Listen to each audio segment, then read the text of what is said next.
Hello and welcome to Cargo Masterminds presented by cargo.one. This is our weekly episode where we bring leaders from global aviation and logistic industries for a one-to-one conversation. My name is Reggie John and you are watching Cargo Masterminds presented by cargo.one. At the core of any humanitarian crisis, natural or man-made, is aviation industry, which plays a pivotal role in the delivery of food, medical supplies, or shelter materials, besides flying in personnel who are trained to deal with disasters of any kind.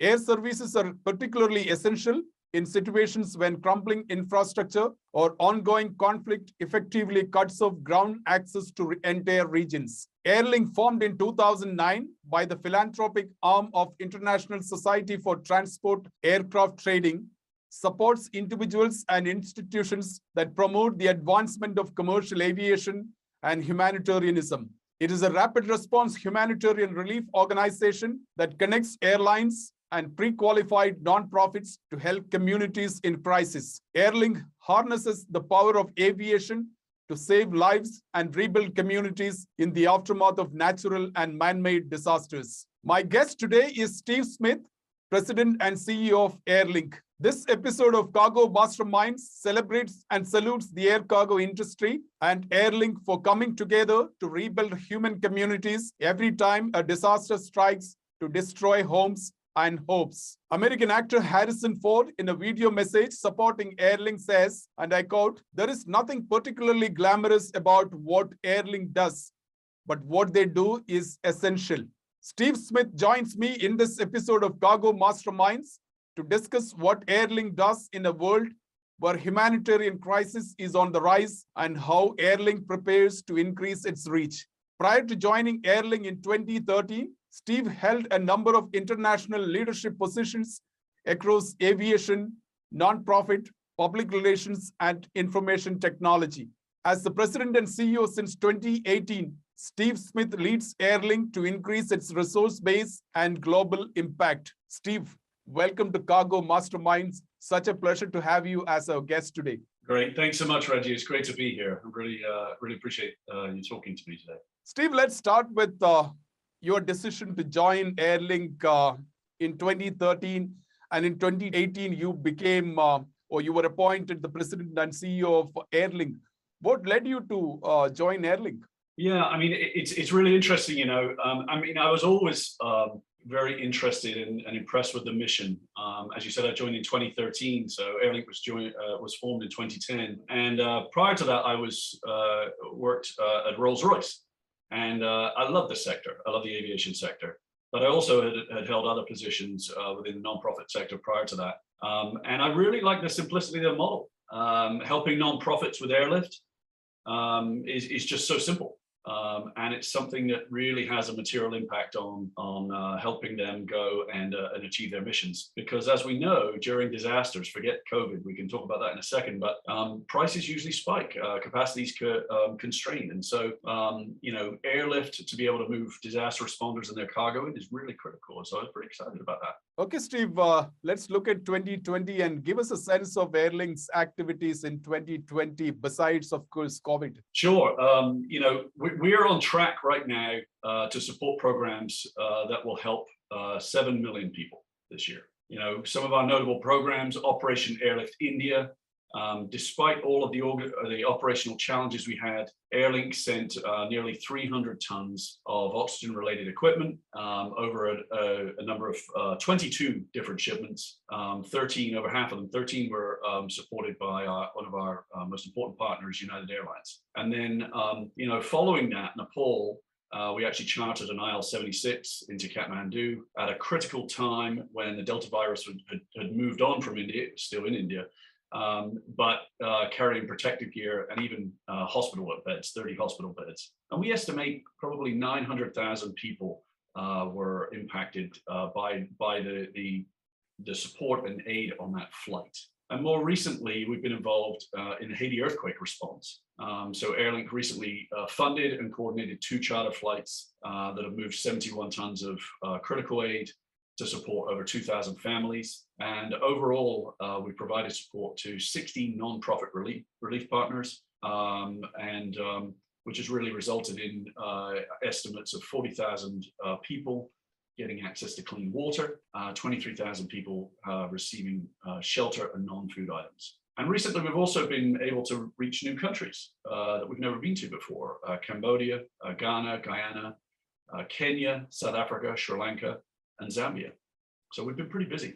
I'm sure there were a lot of aid missions last year. That was in 2020, right in the midst of the pandemic related to COVID. But how did you prioritize your missions, allocating resources adequately for COVID and non-COVID disaster responses? I mean, this is something we work on year round, and we have been working on since our beginning. It's really all about having trusted and vetted NGO partners.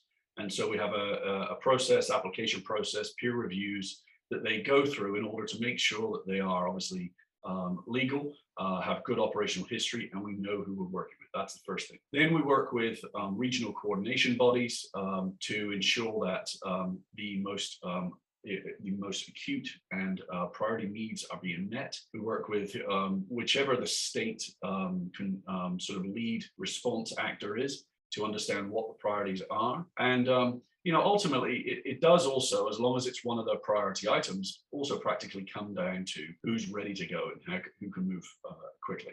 There's always more need than solutions, but it's really important to us to make sure that we support the most critical and well-organized efforts. And sometimes that means not using airlift as well, especially when we come to the Latin America and the Caribbean. Sometimes the ocean is more effective by the time you gauge how long it will take to get there and what the impact will be. Let's talk about something, some of the specific COVID missions that Airlink did so far in terms of the countries that you managed to reach with support, both in terms of humanitarian staff as well as humanitarian cargo. Yeah, I mean, for COVID over the last 2 years, since really the beginning of the upscale of the pandemic, we've now supported programs that have delivered help to over 13 million people in total of all the responses. And I would say, that's 11.5 million pieces of protective gear, medical items, over 100,000 oxygen devices and accessories. And in total, we've supported COVID-related missions to 115 countries. That's too many to list, but a few include Zimbabwe, Uganda, Sierra Leone, Botswana, Liberia, India, Cambodia, Bangladesh, Sri Lanka, Iraq, and Lebanon. And many of the countries we've served were low-income countries, and many of the missions we've supported were in support of fragile communities, sending protective gear or hygiene kits to ensure that hand washing, which is a critical element of stopping the spread. But I would say that logistics, as our friend Harrison Ford, and as you opened up, it's not particularly glamorous. It's really important. It has a high profile right now because we're all worried about our Christmas presents arriving on time. But it's a chronically underfunded and largely ignored by the philanthropic community. But ultimately, all programs require logistics. Steve, we are going through a pandemic, which in itself is a crisis. And then there is a crisis called the lack of aviation or aviation capacity, with passenger aviation substantially to bare minimum through 2020 and early part of 2021. How did you manage to have access to capacity both for aid experts as well as for cargo? That would have been a very big challenge for you. Yeah, Reggie, I mean, it's difficult. And I guess what I would say first is that when we talk about the aviation sector, we think of companies and organizations. What is the aviation sector? It's people, right? And a lot of those people absolutely have been and continue to be first responders, right? Moving around, critical aid cargo. And so we see this, and I see this, and I have seen this time and time again, the passion and the generosity of the people within the aviation sector.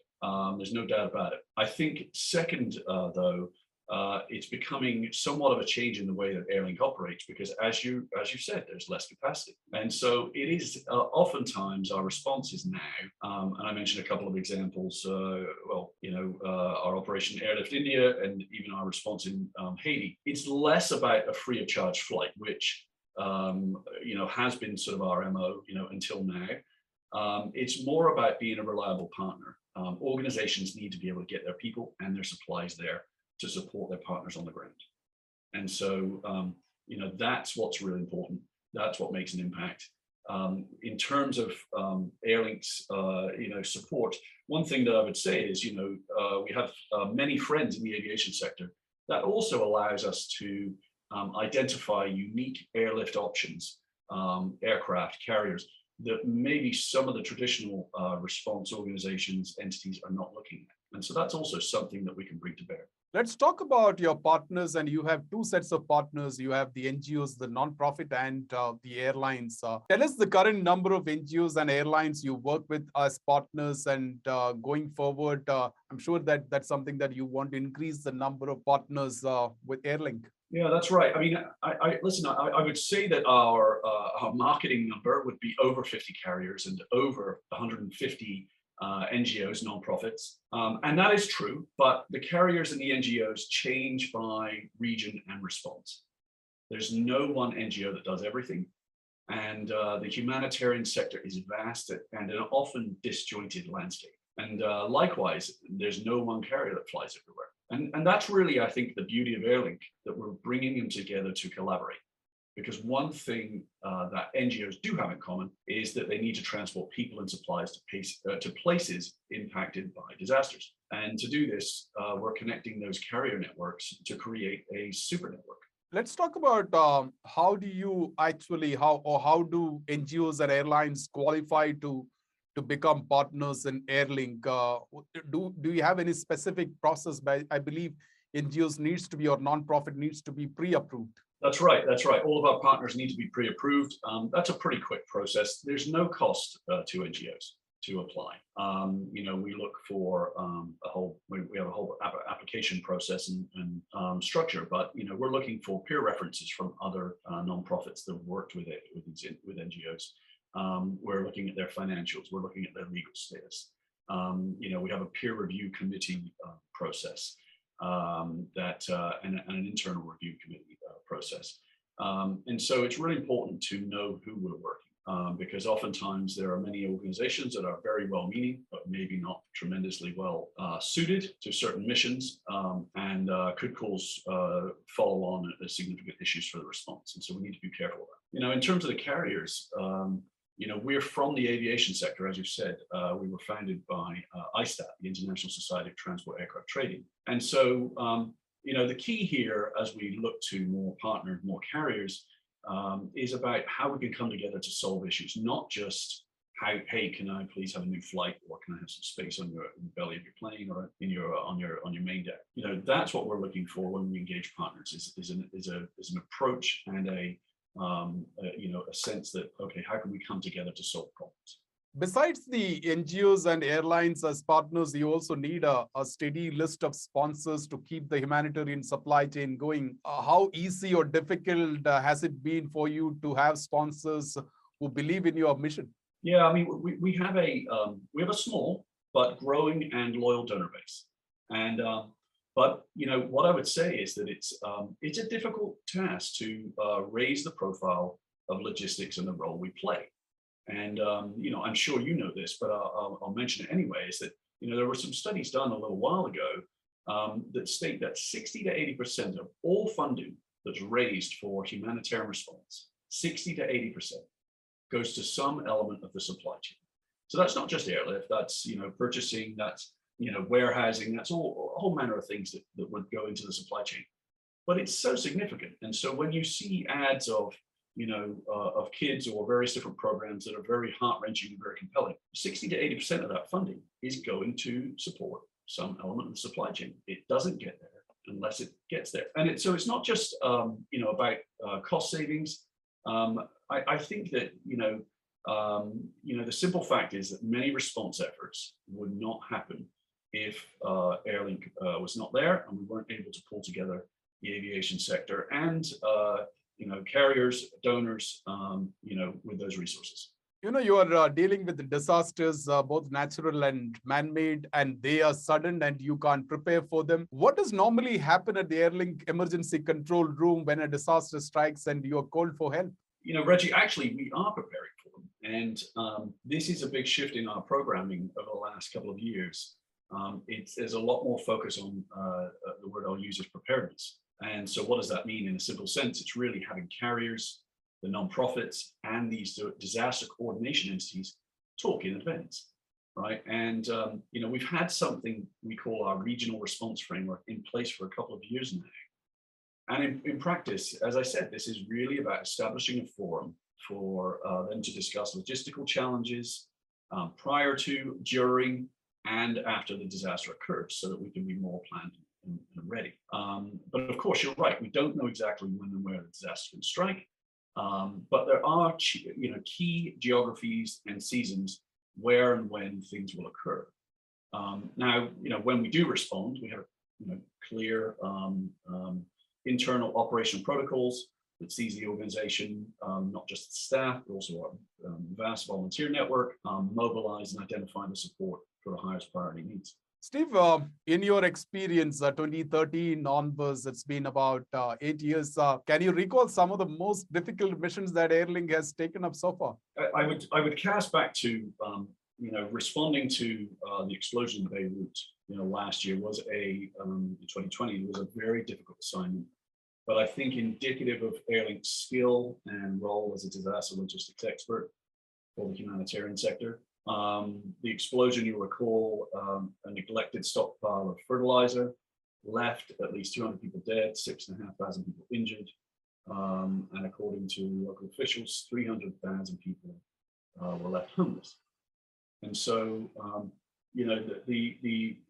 the thing is, though, any response, following the onset of COVID, all became a health response as well. And so it wasn't just about search and rescue, cleanup, medical support. There was also a need for protective gear. And but it was also complicated by Lebanon being on the watch list of restricted countries, with numerous embargoes and a government that was widely criticized. There were not many organizations that had on-the-ground access or networks, and there were few airlines to get there. Airline that serviced Beirut.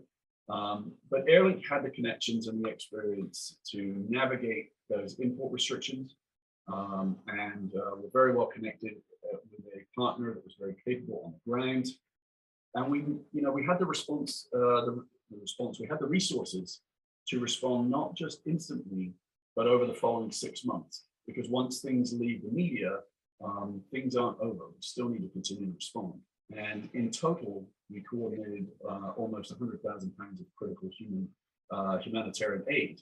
And a key partner there was Qatar Airways, a really good partner for us. Sort of change location a little bit, responding to the crisis in Ethiopia, the Tigray, and the Tigray conflict has been also very difficult. You see in the media now, internal civil conflicts, always difficult to navigate, and the lack of stability also limits the ability for humanitarian organizations to get in, make assessments, and do their work. And so, while we continue to support that, that's a highly complex place to respond. Steve, lately the frequencies at which disaster strikes are far more, and I think the frequencies it's on the rise. Like hurricanes, for example, floods caused by the climate change. How has Airlink prepared itself for more rapid response? So climate change is having an adverse effect on us all, right? And what's clear is that the needs of those suffering will always outstrip our ability to help. But through approaches such as Airlink, essentially harnessing the private sector's capabilities to help, we can make a near-term impact in terms of addressing the effects of climate change. And this is something you're going to hear more about from us going forward, about how supporting Airlink in the near term is an impactful way to address the effects of climate change while we work as a sector to become more efficient.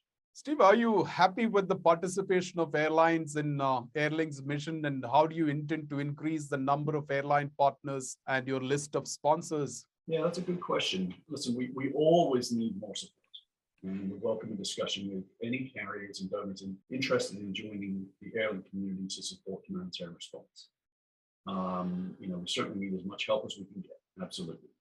But I think over time, I've learned that what we need to do is just continue telling our story, demonstrating the impact and importance of what we're doing, and finally, help the carriers and donors, supporters understand the value that not only do we bring to our work and the folks and the people we're helping, but also to them as an organization. And we believe that part of the answer is in the role that Airlink plays to essentially enable them to plug into an established mechanism to support disaster response globally. We're talking search and rescue, we're talking flying doctors and nurses in, delivery of medicines, clean water solutions, purification systems to support the most vulnerable, which are largely women and children.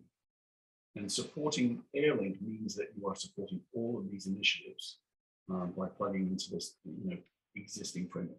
Steve, my last question, and that has two parts. What has been the most remarkable story that you can recollect of the years that you have spent with Airlink, something that has really touched your heart? And what has been the one story that you would like to remember from the last 21 months of the pandemic? Yeah, that's a great question. I think that, over time during my time here, I think one of the, a remarkable story, I would say, was our air bridge to West Africa to combat Ebola. And that was in 2014, 2015, where we brought together and sent over 100 separate shipments of all varying different sizes, multiple shippers, 9 charter aircraft, 60 NGOs, nonprofits, and 10 carriers helped. And so we had set up and we were effectively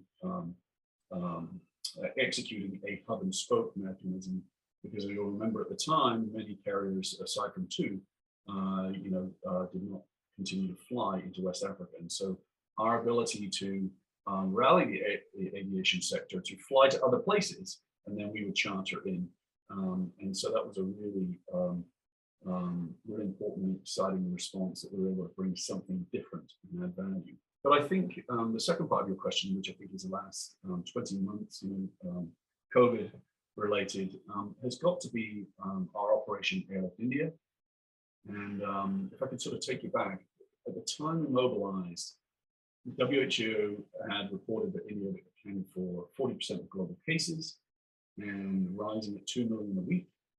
And we had media reports of potentially fatal shortages of oxygen-related material, medical equipment, protective gear, raw materials for production, so hospital beds, space for patients. And so Airlink's response to India, I think, provides an example of the complexities of the humanitarian response sector.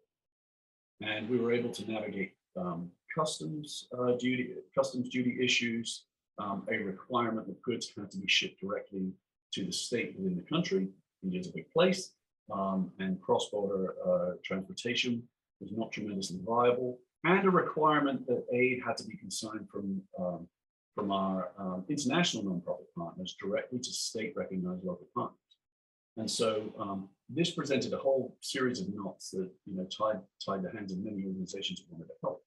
And Airlink had the partners and local connections, and we had connections to carriers and local forwarders too. Again, United Airlines, I mentioned earlier, was a big partner of ours, and we had some generous support from donors who were connected in and to India. And so we were able to raise funds that were able to offset costs to untie some of those knots. This was a very complex response, because India is a very capable place, typically doesn't ask for outside assistance. And so a lot of organizations were not tremendously well connected. And so, us having those connections was really important. But I think despite all of those organizational challenges, we sent almost 300 tons of oxygen-related equipment. As I said before, 22 shipments into India, and over half of them, thanks to our friends at United. Steve, as always, it was such a pleasure talking to you, and I'm looking forward to more such conversations in the future. Thank you. Great. Thanks, Reggie. Thanks so much for having me. That was Steve Smith, President and CEO of Airlink. I hope you enjoyed watching this interview. If you like what we do, please do share this video among your networks. Also, if you're not a subscriber of our YouTube channel, please do subscribe now and click the bell icon so that you do not miss any of our new videos. Join me next Monday as I bring a new guest for a one-to-one conversation here in Cargo Masterminds. Until next Monday, take care and have some fun. Thank you.